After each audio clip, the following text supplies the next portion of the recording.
My name is Kevin Jones. I am a developer relations engineer working for the Graph protocol.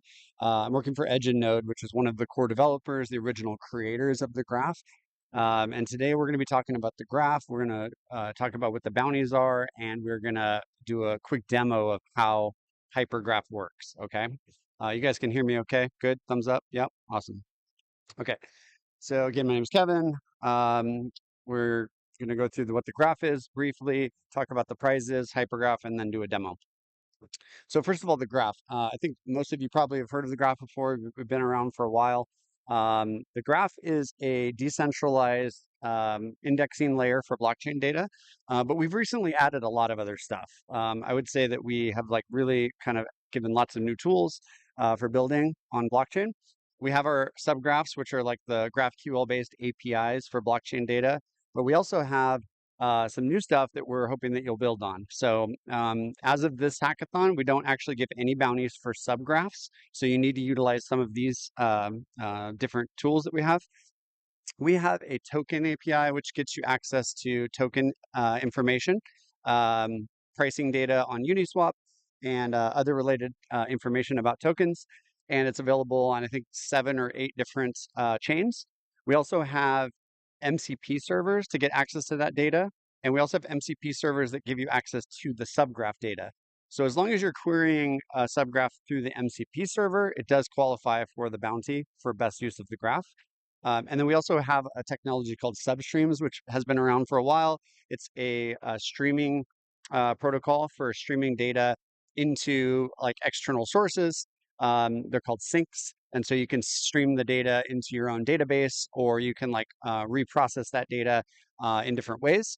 And so if you're using Substreams, that qualifies you as well. So that is its own category. There's a first place and a second place. So first place is best use of any of those tools in your app or your DApp, and then runner-up is 2000.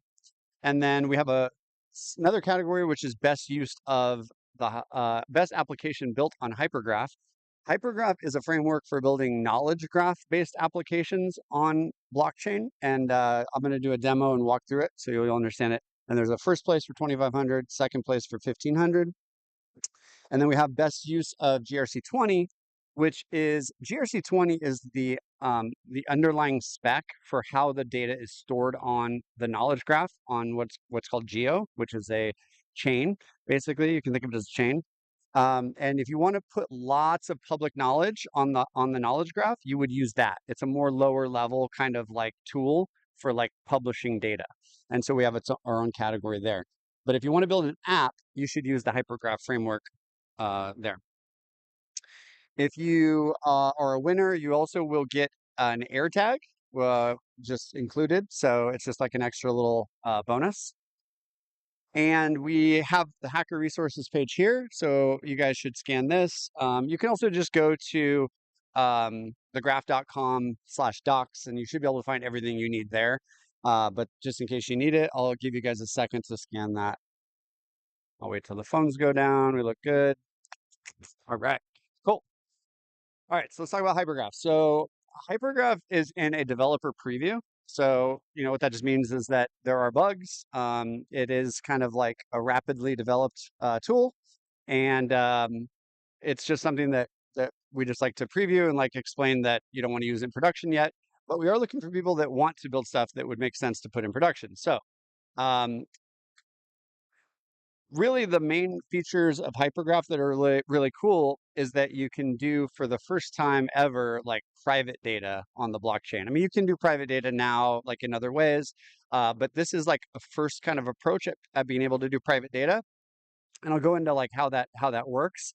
But essentially it's through the ability to do local first development and encrypted data with what are called private spaces. And so you can build applications that store that data on a private sync server and distribute it encrypted. And then you can then take the data that you choose and then publish it to the Hypergraph or to the knowledge graph. It's also a full stack tool. So it does come with a front end, and it comes with a boilerplate that lets you kind of get started with the data structure. And we'll actually demo it and show you what that looks like. And the full stack implementation is on React. and you can either use Vite or you can use Next.js. So you have options. And again, it's end-to-end encryption, and it has built-in authentication. So we have a tool that's called Geo Connect, which allows you to authenticate to get access to the account to be able to publish to the knowledge graph. So some of you might be saying, like, what is a knowledge graph? So knowledge graphs are been around for a very long time.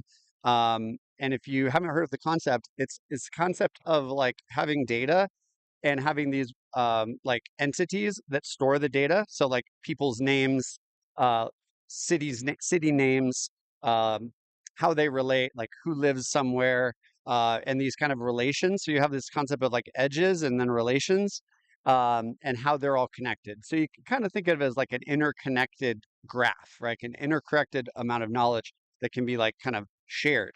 So in other words, if you want to, get an access to a list of all of the different projects in crypto, well, you might just use the crypto spaces to look up all of the projects, and then you would be able to use that public data that's already published, and we're not like repeating ourselves over and over again, like I think most developers do, and they don't realize it. And so it's really this concept of like public knowledge and making the data reusable. And this is done by having what are called entity IDs. And these IDs are like standardized so that you can look up the data that you're looking for in an easy way using the knowledge graph. So we have this concept of spaces. And so you can think of a space as like almost like a domain, right? Like a set space of like knowledge data, similar to like Wikipedia, I guess you would say. You know, Wikipedia has different sections, different types of content. And so with spaces, you can have your own space, and then you can also submit your data to public spaces. So like if you wanted to get, again, like all of the crypto projects that are out, and you wanted to maintain that in a more public way, you could use the crypto one. If you wanted to get a list of software that's available, if you want to get a list of stuff in San Francisco or photos or notes that you've created, you can create these spaces, right? Public and private. And then you have entities. So like in this case, you can look at an example. Like we have Golden Gate Park, which is a place, and it's a park, and we have it is a type of this place, and it has an address that is worth this, and it has these hours, and it has these like kind of like structured data in what are called entities. And so I talked about the sync server, and this is kind of what the architecture looks like. This is kind of a busy picture. You don't really need to fully understand this because when I do the demo, it'll kind of click a little bit more. But again, you have this idea of like you're connecting your app to the sync server, which we run as the graph. And that sync server is storing the encrypted data, and it's allowing your application to get access to the data using encryption. And then you have this Safe Smart account that is managed by Geo Connect, so that you can publish that data to the knowledge graph. So here's like a very basic example. It's fully type safe implementation. So there are helpers to get access to things like entities and types inside of the knowledge graph structure. And so you have this idea like here where we have a company that has a name that is a type text, and then you can save this data in that class or in that entity. And then you also have this kind of event that can be stored that actually has a relation right down there at the bottom, where you can like kind of like relate these two things together, right? Like you can create an entity for a company, and then you could create an event that company is going to host, and then hook those together with this kind of relational relation. You can also do private data just by like specifying that you want to publish to a private. Oh, well, if you just put like the space ID and it's a private space, then it will allow you to publish that data to a private space. And then you can query that data just by specifying on the parameters that it's private. So if you're getting access to data that's in your private space, then you query it that way. And then you can also publish to the knowledge graph publicly by doing this kind of operation. So basically with knowledge graph, the way it works is you are publishing your data in like an operation, and you're first storing that data on IPFS, and then you're publishing that as an op. And so we'll show what that looks like in the app. But yeah, this is what it looks like to actually use the code. And then to query data from public, you just have to say in the parameter mode public. So very easy to understand, easy to work with, especially with AI, because it's all type safe, and the types are already created for you. All right.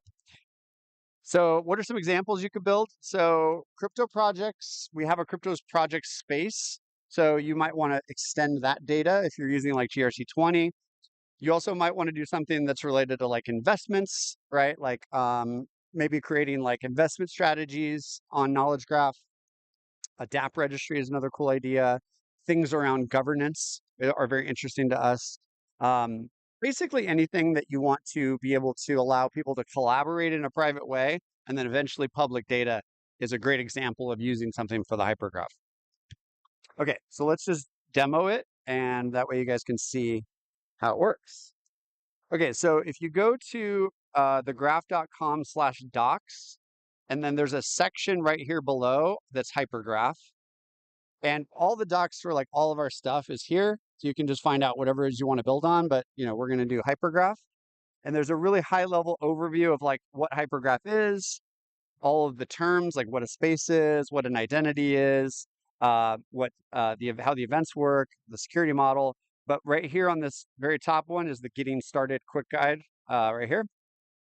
And what this will do is it will give you the commands to spin up a project using the NPX command. You can also just use PNPM or Bun or Yarn. It's really up to you. Just for like sake of simplicity, I'll use this one here. So I'll use NPX. That might be hard to read, so let me make it a little bigger. But we're going to do NPX create -hypergraph at latest. So we're going to do that over here. So it's going to ask you to install it if you haven't installed it already. And you just say yes. And then we can name it whatever we want. So we will call it New Delhi. Yeah, New Delhi, sure. So then you get to pick what front-end framework you want. We just added Next.js, I think, recently. I did notice there's a bug this morning. Working to get it fixed. So it doesn't really matter. You can choose either one. It still works, actually, but you get to choose. I like Next.js, so I'm going to use that. And then you get to choose what package manager you want to use. I'll use NPM. And this is going to scaffold out a project for you. So it's going to give you like a project that already has a schema, and it already has mappings, and it already has all the types created for you so that it's easy to get started.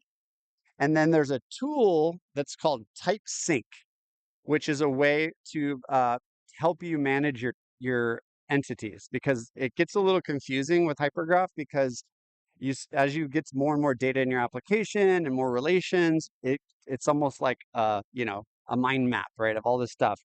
And so you need something really to help you manage that, and maybe help you create the config files and stuff like that. And so once it's done here, we'll show it off. There we go. So we're going to spin that up in a sec, but now we want to spin up hypergraph. So we need to go into the New Delhi directory and write npm run dev. And this is going to spin up our app. Now, it's going to spin it up on port 3000. I'm going to show you the bug because I found it earlier. What we need to do is actually load it up in Cursor real quick, and we need to change the port because TypeSync runs on the same port and there's a conflict. So this is it's a bootstrapped application that uses npm or pnpm or bun or whatever. And so there's this like package JSON file, and you'll see there's a dev file, and this next npm run dev starts up the front end. We're just going to like choose a different port. So I'm going to do dash port 3001 so that it starts on 3001. Then if I come over here, it will start on 3001. Okay, so now the app is up and running, and we'll show it in a sec. Actually, let's show it now. Okay, so localhost 3001. Do not disturb. Okay, so this is hypergraph. So again, it's got this very basic front end, and what you'll see automatically is you can go to explore public knowledge. And this is actually data that is on the public network. Oh, that's weird. It's not letting me see it. Let me sign in first. So in order to publish data in your application, you need to sign in. So I got 5 minutes. Let's try to do this. Okay, so we're going to sign in. It's going to ask us for email. So I'm going to do Kevin plus T101 at edgeandnode.com. Submit. Let me get the code real quick. You'll see my email right now, but that's all right. Okay, what is it? 123796. So you'll sign in with your email, and this basically is like privy underneath the hood. It's going to create a wallet for you, basically. And then it's going to sign you in, create the wallet, and then it's going to ask you to sign to prove that you own the wallet, because at this point you like have custody of it. So you're assigning the message saying that you own that wallet. Okay, so then now we have this Geo Connect page, which is where we manage our spaces. So because we built an app, now we need to create a space for our public and our private knowledge. So we're going to come in here and say, well, we want a example private, choose private, create it. And then we're going to do an example public, make it a little bigger, and then create space. So I'm creating two spaces, a private one that will utilize the sync server and a public one, which will be deployed to the public network, the public knowledge graph. That's it. Then I just need to like select each one, make sure they're both selected, and hit authenticate back to the app.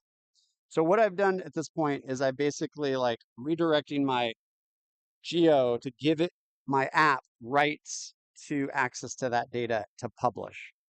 So now it should be good. There's that error, by the way. That also is a bug. It will be hopefully be gone.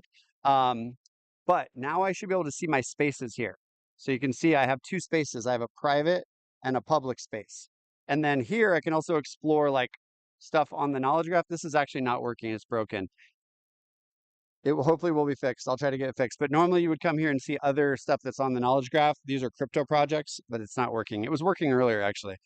But okay, so let's go to the private space first. So what do we see here? We have the ability to add a project to the sync server using this this framework. I want to show what it looks like in code real quick so that you guys can see what that looks like.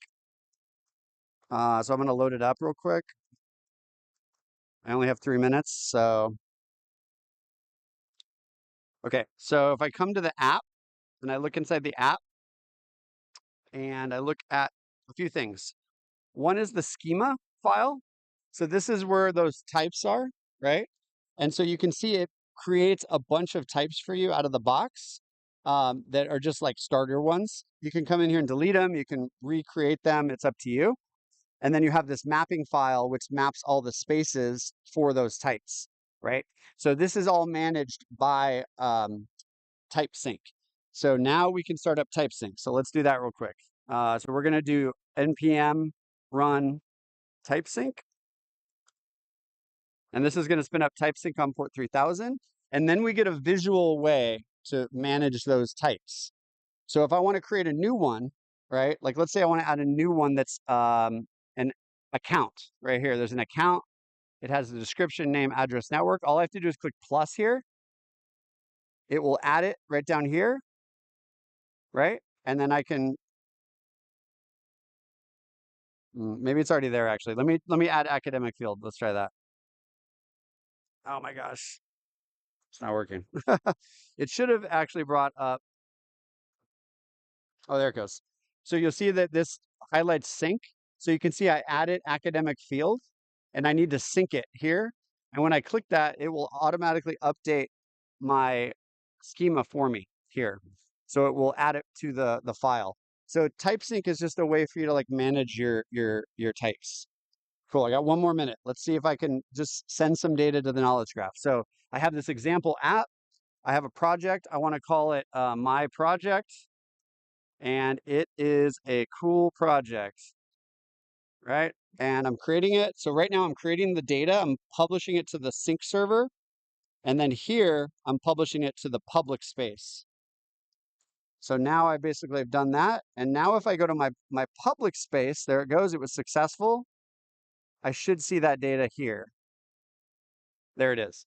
So just like that, easy, I added some data, put it on the sync server, and then published it to the knowledge graph with this very last step. So that's pretty much Hypergraph. Thank you guys.